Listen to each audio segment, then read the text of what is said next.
Macron, pour eux, c'était voilà le jeune président disruptif. Voilà, exactement. Là, ils ont besoin d'un mec plus rigide, voilà, je vous le dis, et qui donne des repères. Et je pense que c'est pour ça que Bruno Retailleau, est en train en tout cas, d'avoir une petite cote, même une grosse cote auprès des Français, et de plus en plus. Hein. Après, Laurent Wauquiez, je vais vous dire, moi, le problème que j'ai, c'est que Laurent Wauquiez et Bruno Retailleau sont tous les deux d'une grande qualité. Et je trouve que c'est bête parce que je trouve que le ticket Bruno Retailleau, Laurent Wauquiez ou Laurent Wauquiez, Bruno Retailleau, il aurait pu aller au bout. Et je trouve vraiment qu'ils sont non seulement complémentaires, mais en plus sont très bons tous les deux. Et je pense vraiment que c'est aujourd'hui, ça fait longtemps que la droite n'avait pas une telle chance de gagner.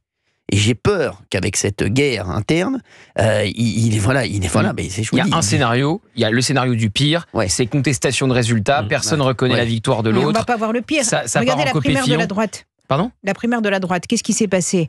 C'est qu'il y a eu le problème Fillon avec les révélations. Oui. Mais sinon, la primaire s'est pas mal passée, hein, rappelez-vous. Non, mais même celle de Pécresse, elle s'est bien passée, personne n'a contesté les résultats. Oui, enfin, c'était un peu plus...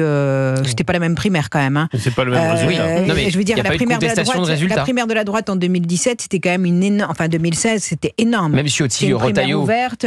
Il y avait, je ne sais plus combien de millions de votants. C'était une très belle primaire.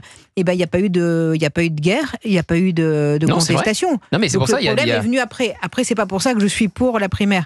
Mais vous voyez une guerre. Moi, ce que je regrette, c'est qu'il y ait un affrontement aujourd'hui, à un moment où la droite est en train de remonter. Je trouve que c'était pas le bon moment. On aurait pu décaler ça au choix pour le candidat à la présidentielle. C'est tout. C'est pas méchant que de le dire. Chacun était dans son rôle. On faisait avancer la droite, et puis voilà. À un moment, il faut se dire un truc. Il faut se dire un truc. Qui est le mieux placé pour gagner en 2027? C'est tout, c'est la seule question qu'on a à se poser. Ah bah, la réponse c'est tout. Claire. Donc, allez, les mecs, moi, aussi, pour les gens qui ont envie que les Républicains gagnent et que la droite gagne, il faut se poser la question, qui est le mieux placé aujourd'hui pour gagner? Un moment, je sais que vous dites qu'il y a énormément de temps. Moi, je pense qu'aujourd'hui, il y a énormément de temps pour beaucoup de gens, mais il n'y a pas énormément de temps pour la droite. La droite, ça fait...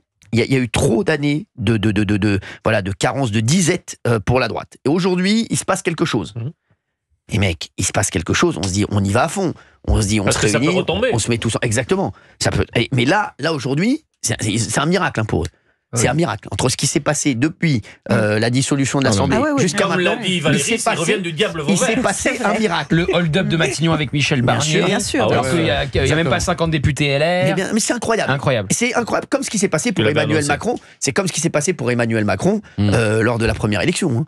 C'était absolument incroyable. Alignement de planète. Mais incroyable. C'est-à-dire que tout s'alignait. Et même quand il y avait des trucs qui n'étaient pas alignés, il s'alignait avec le temps. C'était un truc de fou. Plus son talent personnel quand même. Il faut connaître le talent personnel d'Emmanuel Macron. Bien sûr. Un peintre, on va pas se raconter d'histoire. Voilà. Il y a eu les événements et son talent personnel. Et aujourd'hui, moi je pense qu'aujourd'hui, moi si j'étais la droite et les Républicains, je me dirais, on a eu beaucoup de miracles. À un moment, les miracles c'est bien, mais il va falloir le talent, le travail et le plan de marche. Et c'est vrai qu'aujourd'hui, pour moi, je me dis, on se réunit, les mecs qui a le plus de chances de gagner, c'est qui? Aujourd'hui, c'est Laurent. Eh ben, Laurent pousse Laurent. Et Bruno est numéro 2. C'est Bruno. Bruno est numéro 1 et Laurent est numéro 2. Vous avez deux gars de qualité.